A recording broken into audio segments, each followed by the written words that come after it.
Welcome back after the break. आप देख रहे हैं आज पाकिस्तान और बुल्स आई का जी मज़ा ही कुछ और होता है, ख़ास तौर पे जब तीर निशाने पे लगे। लेकिन ये कितना ज़्यादा मुश्किल हो अगर आपको तीर अंदाजी घुड़सवारी के साथ करनी हो। बताते चलें आपको कि हमारे अगले मेहमान जो कि मिलो पाकिस्तान से के सेगमेंट में होंगे इज़ ए हाई अचीवर।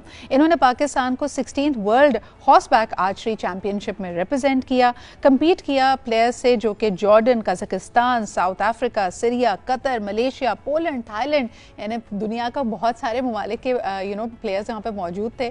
सबके अगेंस्ट इन्होंने कम्पीट किया है और अपना नाम अगर इनकी जो मुख्तलिफ लेवल्स होते हैं उसमें आपको बताते चले कि it's the first time that the Pakistani has receive the official colour of horse back archery.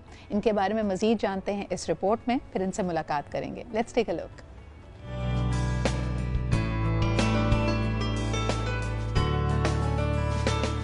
सरपट दौड़ते घोड़े की पीठ पर बैठकर एक हाथ में कमान और दूसरे में तीर थामकर तीर अंदाजी करने वाला ये खेल है हॉर्स बैक आर्चरी। और आज हम आपको मिलवा रहे हैं पाकिस्तान की तरफ से पहली मर्तबा बैक आर्चरी के मुकाबलों में हिस्सा लेने वाले लाहौर के उमर सलीम से,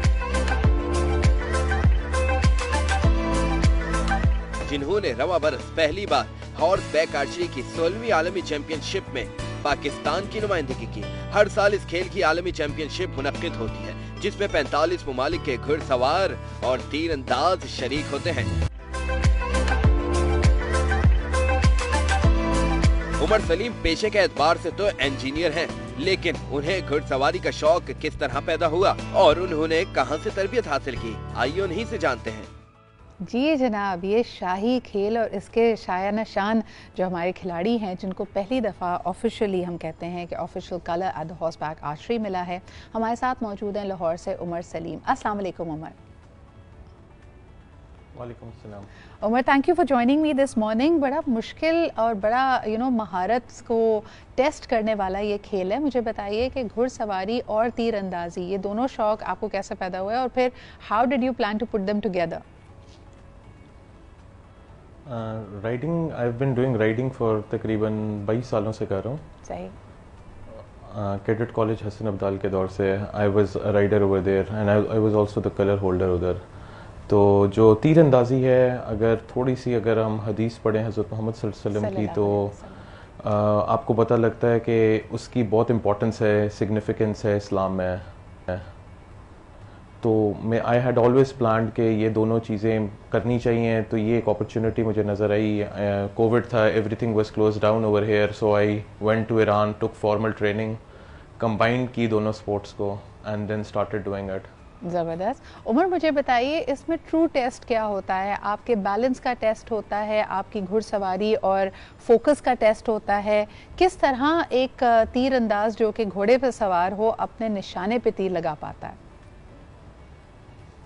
पहली चीज़ तो ये है कि आपकी राइडिंग बहुत अच्छी होनी चाहिए, बिकॉज ये वाहिद स्पोर्ट है दुनिया में जिसमें आप you let go of the Reigns. आपने रास्ते नहीं पकड़ी होती, रास्ते आपने बांध दी होती हैं, just you the horse is moving, आपने टांगों से घोड़े को पकड़ा होता है। तो ये जो चीज़ है, इसका मतलब है कि आपकी राइडिंग स्किल्स बहुत अच्छी होनी चाहिए। The second thing is, once आपने अपना घोड़ा छोड़ दिया है तो आपने जब एमिंग कर रहे होते हैं तो इट्स नॉट लाइक कि आप सेंटर में एम करते हैं। आपको घोड़े की स्पीड मॉनिटर करनी होती है, आपको इवन अगर विंड तेज़ चल रही है आपको वो तक अकाउंट फॉर करना पड़ता है अपने फैक्टर्स में। एंड देन द पुल, कि आप कितना ज़ोर से आप पुल करके फेंक रहे हैं टारगेट के ऊपर।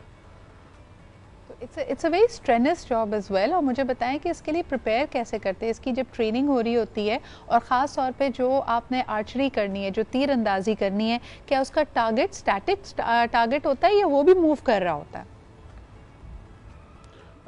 जो कोरियन ट्रैक्स हैं उसमें target is on one position.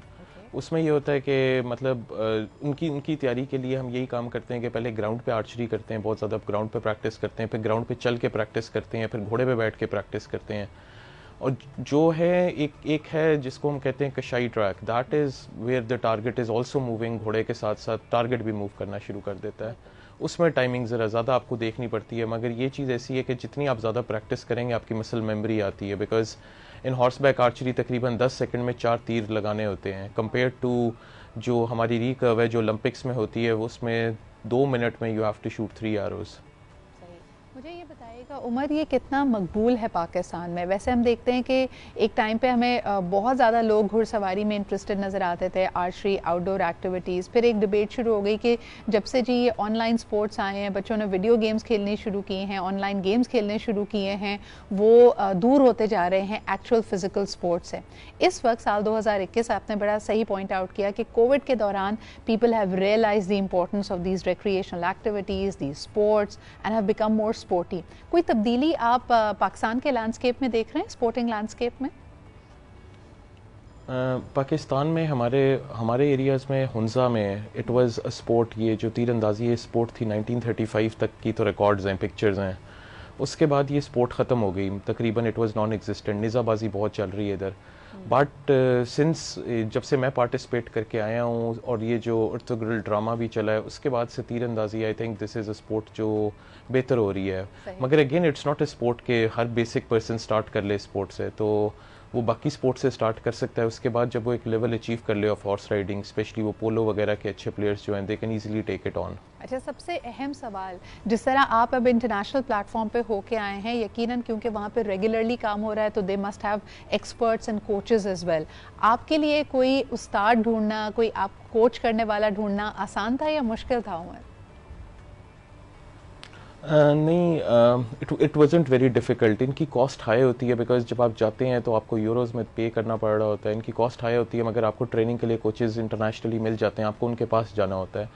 मगर अब पाकिस्तान के लिए मैं कुछ थोड़ा सा डिफरेंट करने लगा। I am going to call one coach इंशाल्लाह over here in the coming months. यहाँ पे कम से कम लोग आके फिर उस कोच से ट्रेनिंग ले सकेंगे, सब उस कोच से भी लेंगे। I will also be available, ताकि एक बंदा इधर आके कई लोगों को ट्रेन कर सके रादर देन इंडिविजुअल्स जा जाके। शुक्रिया उमर हमारे साथ मौजूद होने के लिए, और आपकी अचीवमेंट पे हम आपको मुबारकबाद पेश करते हैं। यकीनन शौक के लिए जिस तरह आपने इसके ऊपर मेहनत की है, इंटरनेशनल कोचेस से ट्रेनिंग ली है, and I am sure you have opened up new avenues for young people in Pakistan. इसी के साथ हम लेते हैं एक छोटा सा break. We'll be right back with our conversation at 10 AM। हमारे साथ रहिए।